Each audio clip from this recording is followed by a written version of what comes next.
యేసుక్రీస్తు ఈ లోకంలోకి వచ్చినాడు ఏ గ్రంథంలో ఉందా? లేదు లేదు లేదు లేదు. ఇప్పుడు రోగం ఉన్నోడికి డాక్టర్ అవసరం, ఆరోగ్యంగా ఉన్నోడికి డాక్టర్ అవసరమా? ఆరోగ్యం లేనివాడికి డాక్టర్ ఉండాలి, రోగం ఉన్నోడికే కదా అవసరం. రోగం ఉన్నవాడికి మరి ఉండాలి. పాపులను రక్షించడానికి నేను వచ్చానని ఆయన అన్నాడు, అది పాపులను చంపడానికి వచ్చామని మిగతా వాళ్ళు అన్నారు. అంతే కదా. సో పాపం చేయని మానవుడు ఎవడు ఉన్నాడు భూమి మీద? ఉన్నాము, అందరు పాపమే చేస్తాము, పాపమే చేస్తాం. కనుక మరి పాపులను అందరినీ చంపేయాలనుకుంటే ఒక్కడు భూమి మీద నిలబడ్డా. నిలబడలేము. కనుక మనం ఏం చేయాలి? ఇప్పుడు కన్ను పోయింది అనుకో, కన్ను స్పెషలిస్ట్ దగ్గరికి వెళ్తాం. కిడ్నీ పోతే కిడ్నీ స్పెషలిస్ట్ దగ్గరికి వెళ్తాం. పాపం చేస్తే ఇప్పుడు ఎవరి దగ్గరికి వెళ్ళాలి? దేవుడి దగ్గరికి వెళ్ళాలి. అది ఏ దేవుడు? ఇప్పుడు పాపం రక్షించడానికి యేసుక్రీస్తు లోకంలోకి వచ్చినప్పుడు బైబిల్ చెప్పింది. ఆయన దగ్గరికి వెళ్ళాలి. అది మిగతా ఇంకెవరు కూడా పాపం రక్షించడానికి వచ్చానని చెప్పలేదు. పాపలను చంపడానికి వచ్చామని అన్నారు. కాబట్టి అది గొప్ప కాదు. ఇప్పుడు తెలుగు మనిషి పాపం చేస్తాడు, ఆ పాపం నుంచి ఎవడైతే విడిపిస్తాడు ఆడు మహానుభావుడు అవుతాడు. కానీ కష్టాల్లో నుంచి తప్పించినోడు మంచి నాయకుడు అవుతాడు తప్ప నువ్వు కష్టాల్లో ముంచినోడు నాయకుడు ఎలాగవుతాడు? కాబట్టి యేసుక్రీస్తుని ఎందుకు నమ్మాలంటే మతం కాదు, ఆయన ఒకటే చెప్పాడు, మీరు మతం మారండి, మీరు డబ్బులు ఇవ్వండి, బియ్యం వేయండి అని అనలేదు.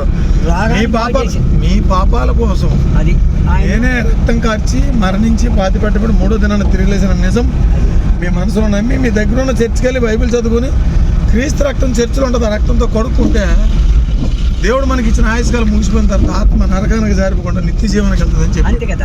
అంతేనండి, యేసుక్రీస్తు కోరుకుంది మరింకేం కాదు. ఆయన ఒకటే కోరాడు, మీ పాపాల కోసం ఆల్రెడీ 2000 సంవత్సరాల క్రితం వచ్చి నేను రక్తం కార్చి మందు ఇచ్చాను, ఆ రక్తం చర్చిలో ఉంటుంది, చర్చికి వెళ్ళి బైబిల్ ఆ అమ్మని ఎక్కించండి.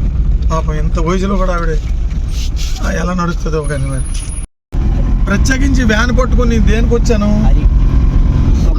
ఆయన పని చేయడానికి వచ్చాను, కేవలం డబ్బులు సంపాదించడానికి రాలేదు, కేవలం మతం మార్చడానికి రాలేదు. ఎవరు లేరు, నేను ఒక్కడనే వచ్చాను. అది మీరు అన్నట్టు ఇప్పుడు ఎంతమంది? 3 ఇలాగా భూమి మీద పుట్టిన ప్రతి మనిషి ఎవరు పనులు తిరుగుతున్నారు తప్ప దేవుడి పని కోసం మాత్రం ఎవరు బయలుదేరడం లేదు. అందుకని చెప్పేసి అందరూ ఎవడి పని మీద వాళ్ళు ఉంటే దేవుడి పని ఎవడు చేస్తారనే దీంతో నేను వచ్చాను. మనం ఆపదలో ఉన్నప్పుడు దేవుడు కావాలంటాం, మరి ఆయన పనికి ఎవడు వెళ్ళట్లేదు, మరి ఆయన పని ఎవడు చేస్తాడు? మరి మన ఆపద తీర్చమంటే ఎలా తీరుస్తాడు? అందుకు 2000 సంవత్సరాల క్రితం యేసుక్రీస్తు భూమి మీదకి వచ్చి మనందరి కోసం ఆయన ఇచ్చినటువంటి గొప్ప రక్షణ ఏంటంటే మనం చేసే శరీరంతో చేసే ప్రతి పాపానికి రక్తం కార్చి మరణించి పాతి పెట్టబడి మూడో దినాన్ని తిరిగి లేచాడండి. అందుకే రోజు క్రీస్తు శకం క్రీస్తు పూర్వం అని మనం తారీఖు లెక్కేస్తున్నామంటే ఆ మహానుభావుడు చేసిన గొప్పతనం కదా. కాబట్టి ఏ పాపము చేయలేదు అనుకుంటే యేసుప్రభు నమ్మవసరం లేదు. ఏదో ఒక పాపం చేసుకుంటామంటే ఖచ్చితంగా యేసుక్రీస్తు నమ్ముకుంటాం తప్ప నిత్య జీవనానికి మనం వెళ్ళలేము, స్వర్గానికి వెళ్ళలేము. ఓకేనా?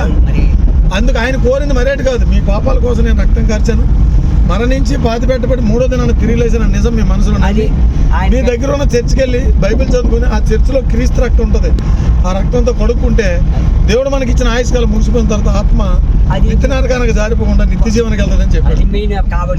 ఓకే.